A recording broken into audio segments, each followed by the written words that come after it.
Pourquoi certaines personnes abandonnent et pourquoi d'autres au contraire semblent se renforcer avec l'obstacle. Les personnes qui croient en Dieu te diront que c'est Dieu qui décide, c'est Dieu qui choisit, c'est la volonté de Dieu. Alors que les personnes dans le développement personnel te diront tout simplement, il faut travailler dur, il faut être discipliné et tu pourras avoir tout ce que tu veux. C'est justement à cause de ce discours-là qu'au départ, moi aussi, je jugeais ce livre, je ne voulais pas le lire. Même quand je l'ai commencé, j'ai failli arrêter. Est-ce qu'on est fait finalement pour éviter la douleur ou est-ce qu'on peut en faire quelque chose d'utile? C'est une question que je me pose très souvent et à laquelle je vais tenter de répondre dans cette vidéo en utilisant ma réflexion et aussi mon analyse sur le livre Changer d'état d'esprit de Carol Dweck. Bonjour à tous, j'espère que vous allez bien. Bienvenue dans cette première vidéo, on va dire, de discussion autour d'un sujet principal et aujourd'hui c'est le mindset. Si tu as vu le short que j'ai posté dernièrement sur comprendre le mindset avec ce livre, tu verras à peu près là où je veux en venir aujourd'hui. Mais aujourd'hui, je ne veux pas faire de résumé de livre, je veux plutôt parler de ce que ce livre implique et aussi de ce qu'il ne promet pas.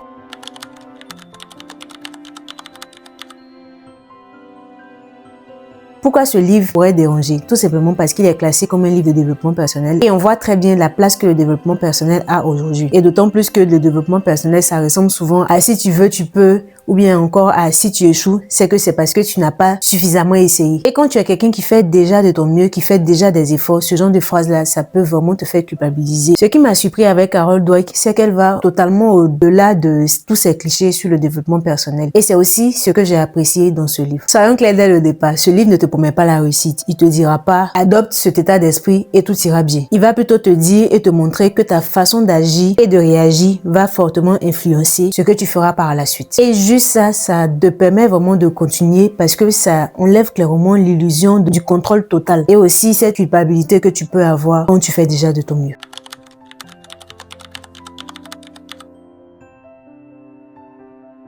Alors pour Carol Dweck, ce qui va différencier les gens qui continuent à avancer malgré les échecs et ceux qui abandonnent dès les premières difficultés se trouve dans le mindset. Et pour ça, elle a développé une théorie sur deux types d'états d'esprit. Donc on a l'état d'esprit fixe et aussi l'état d'esprit de développement, l'état d'esprit de croissance. Et ces deux états d'esprit-là sont deux manières de voir les choses. Dans l'état d'esprit fixe, tu penses que tes qualités de base sont figées et que tu ne peux pas changer, tu ne peux pas évoluer. Ce genre de personnes-là penseront que s'ils sont nuls dans un domaine, ils vont le rester pour le restant de leur vie et jamais ils pourront évoluer dans ce domaine-là. Ces personnes verront donc l'échec comme une chose à fuir totalement, à éviter. Ce qui va faire qu'ils vont très vite abandonner dans le premier échec. Et tout ça pour se protéger derrière. Prenons un exemple simple. Par exemple, je poste depuis juin 2025 sur TikTok. Et si je suis dans cet état d'esprit fixe, je vais me dire que ça ne sert à rien de continuer à poster parce que je n'ai pas assez de vues. Et je vais très vite abandonner parce que je me suis retrouvée face à un échec. Et cet état d'esprit-là va me dire, si tu ne perces pas, ça sert à rien de continuer à poster. Tu dois abandonner, tu dois arrêter de poster. Spoiler alert, j'ai pas arrêté de poster. Je continue toujours de poster, peu importe le nombre de vues. Par contre, dans l'état d'esprit de développement, dans l'état d'esprit de croissance, on parle de l'idée que certaines choses peuvent évoluer. Bien sûr, pas tout et aussi pas à l'infini, mais suffisamment pour continuer à essayer et essayer encore et encore. Pour une personne avec l'état d'esprit de développement, l'échec ne disparaît pas, mais l'échec devient comme un moyen de s'améliorer encore plus, un moyen d'apprendre encore plus. Donc, on va dire un moyen d'évoluer. Si on reprend mon exemple avec mon compte TikTok et que je suis dans cet état d'esprit-là, je vais me dire,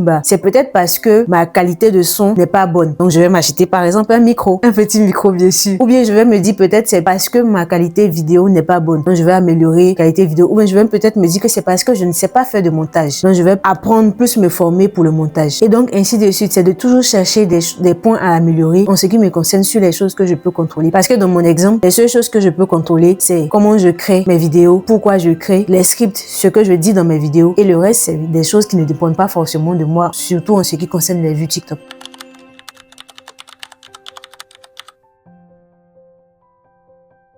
Mais le problème, c'est qu'on présente très souvent l'état d'esprit de développement comme si c'était un état supérieur. Mais c'est pas forcément le cas. Et ça, justement, je le dis par rapport à un commentaire que j'ai reçu en dessous de mon short sur le mindset. J'ai précisé à cette personne que c'était une vidéo très courte et je ne pouvais pas forcément tout nuancer dans cette vidéo-là. Donc, l'état d'esprit de développement, ce n'est pas un état supérieur parce que non, ça marche pas aussi facilement. Cet état-là, tu peux par exemple l'avoir dans tes relations au travail, mais ne pas l'avoir dans tes relations personnelles. Et aussi, tu peux l'avoir pendant une période et puis ne plus l'avoir quand tout va mal. Donc, tu pourras alors passer d'un état d'esprit à un autre en fonction du moment, en fonction de ce que tu traverses dans ta vie. Parce que oui, cet état d'esprit, ce n'est pas une identité, c'est plutôt une posture à avoir quand tu te retrouves dans une situation inconfortable, quand tu te retrouves dans une situation, on va dire, d'échec. C'est comment tu réagis, quelle est la posture que tu adoptes. Est-ce que tu pourrais plutôt avoir une posture de quelqu'un qui a un état d'esprit fixe quand ça va mal ou de quelqu'un qui a un état d'esprit de développement? Pour beaucoup plus de nuances, je dirais qu'on confond très souvent faire des efforts et contrôler le résultat parce que c'est deux choses totalement différentes. Et le livre de Carol Dweck invite notamment à séparer ces deux états-là. Donc tu peux être sérieux, engagé, apprendre, te former, mais sans exiger que ça marche vraiment comme tu veux, parce que ça ne dépend pas forcément de toi, encore une fois. Quand tu comprends ça mentalement, ça t'allège beaucoup, ça change tout pour toi. Et tu comprends que ce n'est pas ta valeur que tu es en train de jouer à chaque tentative, à chaque échec. Je vais encore reprendre mon exemple avec mon compte TikTok. C'est l'exemple que je trouve parfait pour mieux expliquer ce que j'ai compris du livre de Carol Dweck. Si je prends mon compte TikTok, je devrais alors me dire que c'est bien pour moi de me détacher, de détacher ma valeur de ce que je produis et aussi du nombre de vues et même du nombre d'abonnés que j'ai ou que je peux avoir. Parce que oui, j'ai beau travailler sur le son, j'ai beau travailler sur la qualité vidéo, j'ai beau travailler sur le script, c'est pas moi qui décide que mes vidéos soient vues ou pas. Ce n'est pas la garantie au fait que je vais forcément réussir si on prend ça comme une réussite. Parce que oui, il faudra aussi que chacun se demande c'est quoi ta notion de réussite. Parce que oui, moi, ma notion de réussite n'est pas forcément la même que la tienne.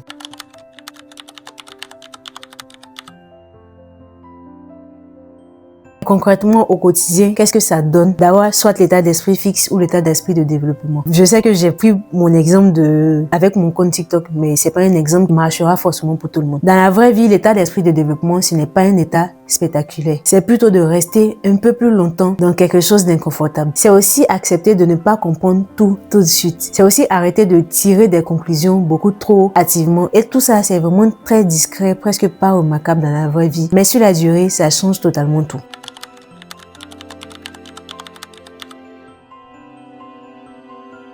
Ce que j'ai aimé le plus dans ce livre, c'est qu'il emmène à avoir une relation beaucoup plus saine avec soi. Il emmène aussi à sortir de cette performance qu'on peut voir très souvent quand on parle de développement personnel, quand on parle de productivité. Et il met beaucoup plus l'accent sur la relation à soi. Le fait de se dire, je fais ce que je peux, là où j'en suis et avec ce que j'ai. Et je trouve que c'est beaucoup plus sain que cette pression constante de chercher à réussir, à réussir. C'est plutôt, le livre t'emmène beaucoup plus à être en apprentissage continu, à toujours continuer à évoluer, peu importe la circonstance, peu importe le degré d'évolution. Le degré d'évolution, ça peut être juste 1% chaque jour.